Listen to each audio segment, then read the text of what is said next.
उल्हासनगरच्या राजकारणातून एक मोठी आणि खळबळजनक बातमी समोर आली आहे। महायुतीतील अंतर्गत वाद आता उघडपणे समोर येऊ लागले असून उल्हासनगर महापालिकेत भाजप आणि शिवसेना आमने सामने ठाकलेत।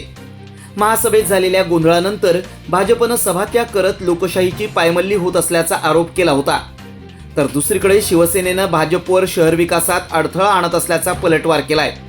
विरोधी पक्षनेतेपद, छात्रवृत्ती आणि अजेंड्याच्या मुद्द्यावरून सुरू झालेला हा संघर्ष आता महायुतीतील मोठ्या राजकीय वादात बदलताना दिसतोय। उल्हासनगर महानगरपालिकेच्या 4 दिवसांपूर्वी झालेल्या महासभेत मोठा गोंधळ उडाल्यानंतर शहरातील महायुतीमधील अंतर्गत कलह पुन्हा चव्हाट्यावर आलाय। महासभेवर बहिष्कार टाकत भाजपच्या सर्व नगरसेवकांनी सभागृहातून बाहेर पडणं पसंत केलं। यावेळी भाजपनं सत्ताधारी शिवसेना आणि प्रशासनावर गंभीर आरोप केले। महासभेत कोणतीही मतविभाजन प्रक्रिया न करता थेट राष्ट्रगीत सुरू करून सभा गुंडाळण्यात आल्याचा आरोप भाजपनं केलाय। भाजप नेते प्रदीप रामचंदानी यांनी छात्रवृत्तीला क्रांतीज्योती सावित्रीबाई फुले यांचं नाव देण्याची मागणी केली होती, तर दुसरीकडे ज्योती कलानी यांचं नाव पुढे केलं जात असल्याचा आरोप आहे। तसंच विरोधी पक्षनेतेपद काँग्रेसला देणं आणि अजेंडा न देता निर्णय घेण्यात आल्यामुळं भाजपनं नाराजी व्यक्त केली आहे। रामचंदानी यांनी 1984 पासून शिवसेना भाजप एकत्र आहेत, मात्र काही नवीन शिवसैनिकांमुळे युतीत गोंधळ निर्माण होत असल्याचा आरोप करत शिवसेनेनं आत्मपरीक्षण करावं असं म्हटलंय। तर भाजपच्या आरोपांनंतर शिवसेनेनंही आक्रमक भूमिका घेत पलटवार केलाय। शिवसेनेचे महानगर प्रमुख राजेंद्र चौधरी यांनी सुद्धा भाजपचे कार्यकर्ते तरी कुठे अटल अडवाणींच्या काळातले आहेत असा टोला लगावत भाजपवर शहराच्या विकासात अडथळा आणल्याचा आरोप केलाय। तसंच महासभेच्या आदल्या दिवशी बैठकीत चर्चा करून दुसऱ्या दिवशी छोट्या कारणावरून सभात्याग करणं म्हणजे शहराच्या विकासालाच विरोध आहे असंही चौधरी यांनी स्पष्ट केलंय। उल्हासनगरातल्या या ताज्या राजकीय घडामोडींमुळे महायुतीतला अंतर्गत मतभेद आणखी तीव्र झाल्याचं स्पष्ट झालं असून आगामी काळात हा संघर्ष कोणतं वळण घेतो याकडेच आता संपूर्ण शहराचं लक्ष लागलंय।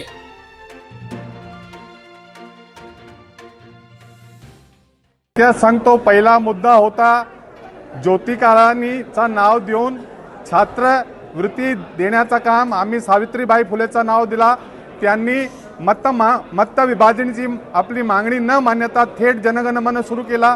विरोधी पक्षाचा नेता निवडता फक्त एक असलेली काँग्रेस पार्टी कदाचित कोणाला देऊ नये नियम असा आहे, पण द्यायची असेल तर वंचितची 2 आहे त्याला द्यायला पाहिजे, पण आम्हाला न विचारता थेट काँग्रेसला दिला आणि जनगणमन सुरू केला। आत्ता तर चक्क 15 तारखेची महासभा बोलवली, आम्हाला बोलावलंच नाही आणि परस्पर काढले। कुठली महायुती आहे, महायुतीमध्ये सगळे निर्णय एकत्र बसून केले पाहिजे। त्या कारणामुळे आम्ही लोकांनी ह्या सभाचा त्याग केला आहे।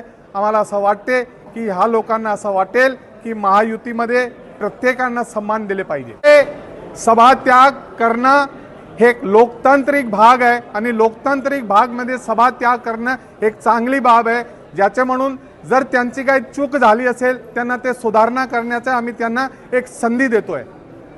नाही असं नाही आहे, नैसर्गिक युती आहे भारतीय जनता पार्टी आणि शिवसेनाची।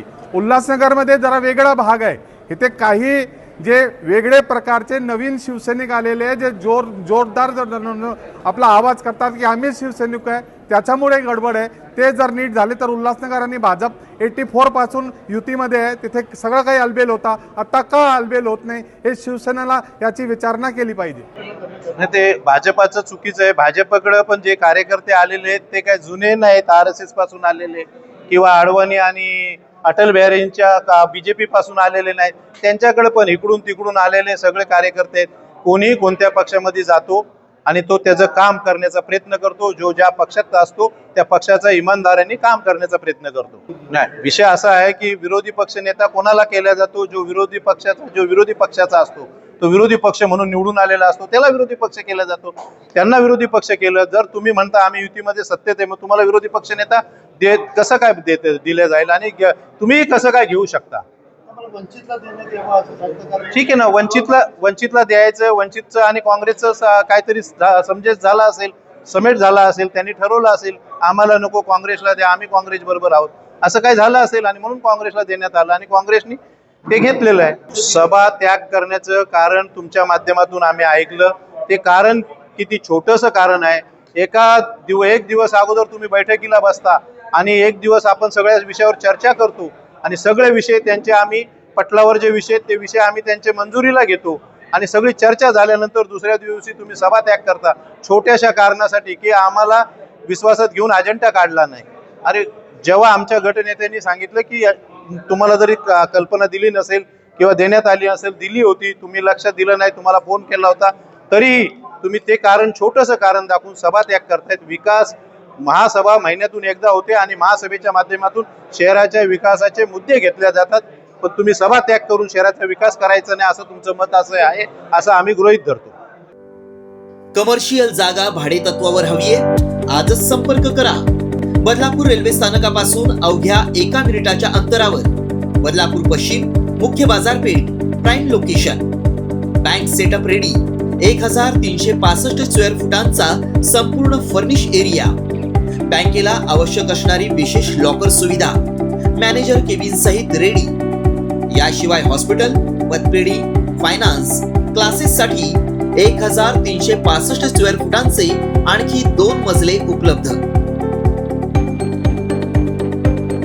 संपर्कासाठी मोबाईल क्रमांक 9321478570.